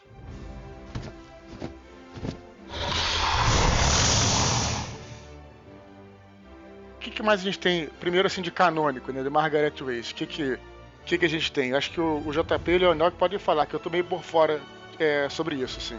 Depois do Summer Flame, entra uma nova fase, né? Que é a Quinta Era, que eles chamam. Que a Quinta Era foi um negócio muito divisivo, né? Porque teve A Quinta Era me afastou do Dragonlance, na verdade. Pois é, tu e muita gente, né, cara? Tipo, é um negócio muito diferente, né, cara, do que era. O cenário mudou muito, né? Aham. Tem um segundo cataclismo, né, cara? Tem seu valor pra quem gosta da parada, tem seu valor, mas pra mim foi too much, né? Ficou pra mim totalmente despirocado, cara. Pra começar, quem deu o start nessa Quinta Era foi um autor que eu não gostei, não me... Sabe como é que é? Tu tá acostumado com o estilo ali da Margaret e tudo mais, e veio aquele autor que, pô, como é que é o nome? Jim Rabe. Jim Rabe, é uma mulher, na verdade, né? Aham, isso aí. Eu não gostei do estilo dela, cara. E aí, o plot começa a ser muito louco, porque esses dragões somem do mundo, mas aparecem uns outros, que na verdade são de um outro plano existencial lá maluco, são na verdade uns dragões alienígenas, que começa uma guerra entre eles, uns matando os outros, né? E à medida que um dragão matava o outro, ele absorvia a essência desse dragão que ele matou, e ele crescia com esse negócio. Então, no fim, ficaram uns dragões assim do tamanho do estado de Minas Gerais, assim, uma coisa maluca. Caralho. Então, fala do tamanho do estado de Sergipe, que sempre fala no jornal. Tudo é o tamanho do estado de Sergipe, já viu? Sei lá, cara, mas é uma coisa absurda, né, cara? E aí eu parei. O que eu acho, assim, tipo, quando surgiu a Quinta Era, como produto de RPG, assim, que foi o meu primeiro contato com a Quinta Era foi com RPG. Daí, cara, eu achei um ambiente foda pra te jogar. Porque o grande problema de jogar, a gente, ama os romances, né, mas o grande problema de jogar RPG em Dragonlance é que se tu vai jogar na época da Guerra da Lança, o Tannis e companhia meio que já fizeram tudo. E daí eu peguei aquela caixa Quinta Era, né? E, pô, tá aqui, né? Uma era nova que os dragões dominaram tudo. Daí tem os dragões dominaram reinos, coisa e tal. É um negócio meio viver sob opressão. E daí eu pensei, os jogadores têm que redescobrir os deuses. Cara, achei foda, assim, meu. Daí eu comecei uma campanha. Cara, eu mestrei mais de um ano. Já tava mestrando 2 anos que eu, vou conseguir um dos romances, cara. Pô, vou ler um dos romances, deve ser bom. Era uma merda, tá ligado, cara? Porque, tipo, a gente não... Todo esse lance de dragões alienígenas, essa coisa maluca que era a maior dragoa do mundo, que era, tipo, cara, dragoa absurda, assim. No mundo dela era, tipo, assim, uma dragoa anã, tá ligado? Cara, era um negócio absurdo, meu. Daí eu não quero mais ler. Eu prefiro... É a Dragoa Minas Gerais. Cara, só que daí... Qual é o nome dela mesmo? Chegou a ficar um nome conhecido. Eu esqueci, Malistrix. Malistrix. Isso é.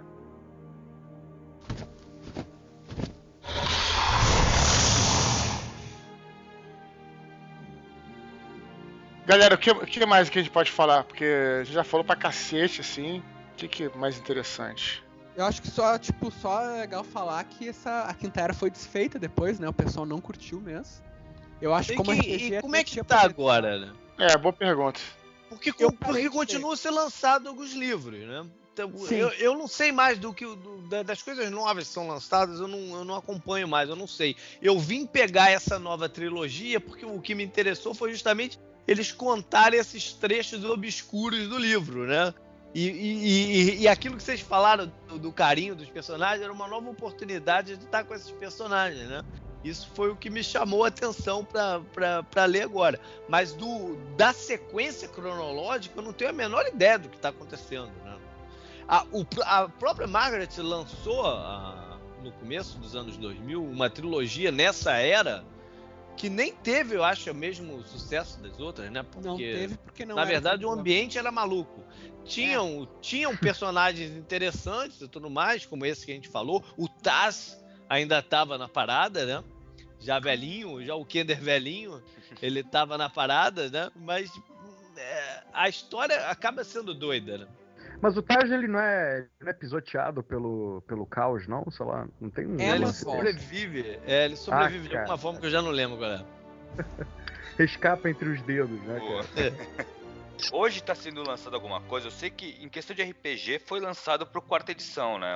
Não, eu acredito que sim, que ainda Dragonlance. tá sendo lançado. Peraí, deixa eu ver. Existe um site sobre o Dragonlance que é muito bom pra quem quer ver, que fala todos os livros em ordem cronológica, em ordem de lançamento, fala um pouco sobre cada raça, sobre cada lugar, cada povo.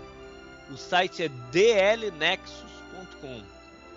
Ah, É eu sei qual é. Dragonlance Nexus. Ah, eu me lembro desse das antigas, cara. Esse site é muito bom, é grande o site. Ok, eu cliquei aqui nos livros em ordem cronológica. O primeiro é de 84 mesmo. Aí vamos ver qual é o último aqui. Caraca, a lista tu vai descendo, não para de descer, mano. Ó, na verdade, o último lançado foi em 2010. Ou seja, a coisa tá meio morna, né? É. Uhum, Eles lançavam, se você pega o ano de 2009, tem uns 8 livros. uhum. Aí em 2010 foi lançado 2 e parou. Então, galera, assim, o que eu acho? Assim, eu acho que é impossível. A gente acabou fazendo um podcast assim mais livre, né? A gente acabou se empolgando, tudo. Mas a gente nunca vai conseguir falar num podcast tudo que é Dragonlance, que a gente de cara já se esqueceu de uma porrada de coisa. Muita coisa, não é coisa secundária, não, coisa foda. Eu tava pensando aqui no Lord Soft, Caralho, pode crer. Fortalezas Flutuantes. Né? Porra, essa, cara, é muita coisa foda mesmo que a gente não tem como falar, é impossível falar tudo, né, cara? Então, eu acho que foi um papo assim mais. Eu não sei se vocês vão gostar tanto, porque a gente acabou se entrando no clima e falando muita coisa que a gente gostava, né? Mas acho que já deu pra dar uma visão geral, assim, um papo pra empolgar a galera, né, de ler.